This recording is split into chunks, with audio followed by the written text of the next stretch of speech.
Boche gold and diamonds. Buy now pay later.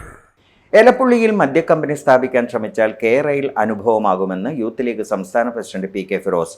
UDF-കാരെ spirit ലോബിയുമായി കൂട്ടിക്കെട്ടാനുള്ള CPM-ന്റെ ശ്രമം സ്വയം പരിഹാസ്യരാവലാണെന്ന് എലപ്പുള്ളി മദ്യക്കമ്പനിക്കെതിരെ യൂത്ത് ലീഗ് നടത്തിയ കലക്ട്രേറ്റ് മാർച്ച് ഉദ്ഘാടനം ചെയ്ത് ഫിറോസ് പറഞ്ഞു.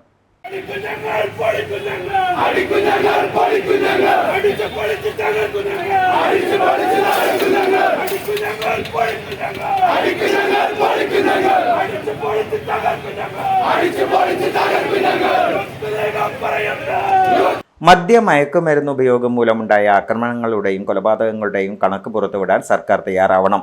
പാലക്കാടിനും കേരളത്തിനും വേണ്ടത് മദ്യമല്ല, കുടിവെള്ളമാണെന്ന് അറിയാത്ത ആളല്ല മന്ത്രി MP രാജേഷ്.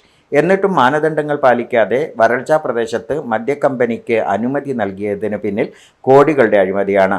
കുട്ടികൾക്ക് ഉച്ചഭക്ഷണത്തിന് സപ്ലൈകോയിൽ ഭക്ഷ്യവസ്തുക്കളില്ല, പാചകക്കാർക്ക് വേതനമില്ല, കർഷകർക്ക് വിലയില്ല. മദ്യം ഉൽപ്പാദിപ്പിക്കട്ടെ എന്നാണ് സർക്കാർ നയം. മദ്യക്കമ്പനി അനുമതിയുമായി മുന്നോട്ട് പോയാൽ കെ-റെയിൽ കുറ്റി പറിച്ചറിഞ്ഞ സമരം ആവർത്തിക്കുമെന്നും പി കെ ഫിറോസ് പറഞ്ഞു. ഞങ്ങളെ പഠിപ്പിച്ച അല്ലാഹുവിന്റെ പ്രവാചകൻ സ്വല്ലല്ലാഹു അലൈഹി വസല്ലം അത് വെറുതെ പറഞ്ഞതല്ല, അത് ഏതെങ്കിലും വിശ്വാസികളോട് മാത്രം പറഞ്ഞ കാര്യമല്ല. അത് ഈ നാട്ടിൽ യാഥാർത്ഥ്യമായി കൊണ്ടിരിക്കുന്നു. ഈ നാട്ടിലെ സകല തിന്മകൾക്കും കാരണം ലഹരിയാണ് എന്ന് നമ്മൾ ബോധ്യമായിരിക്കുന്നു. ഇത് പിടിക്കേണ്ട എക്സൈസ് അവർക്ക് ഈ മദ്യം ഒടുക്കാനുള്ള സ്വാതന്ത്ര്യം കൊടുക്കുന്നു, ലഹരി ഒടുക്കാനുള്ള സ്വാതന്ത്ര്യം കൊടുക്കുന്നു. ഇനി പോലീസ് ആണെങ്കിലോ എന്തെങ്കിലും പണി ചെയ്യുന്നുണ്ടോ? പോലീസ് പണി ചെയ്തിരുന്നെങ്കിൽ ഈ രണ്ടുപേരെ കൊല്ലപ്പെടുമോ? നെന്മാറയിലെ SHOയുടെ അരികിൽ വന്ന് ആ കൊല്ലപ്പെട്ടവർ പരാതി പറഞ്ഞില്ലേ? ജില്ലാ പ്രസിഡന്റ് മുസ്തഫ തങ്ങൾ അധ്യക്ഷത വഹിച്ചു.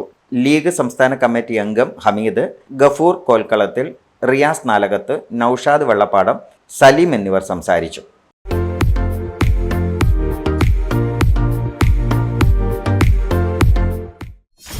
.view news. കാഴ്ചകളാണ് ലോകം. കണ്ടു തുടങ്ങുക.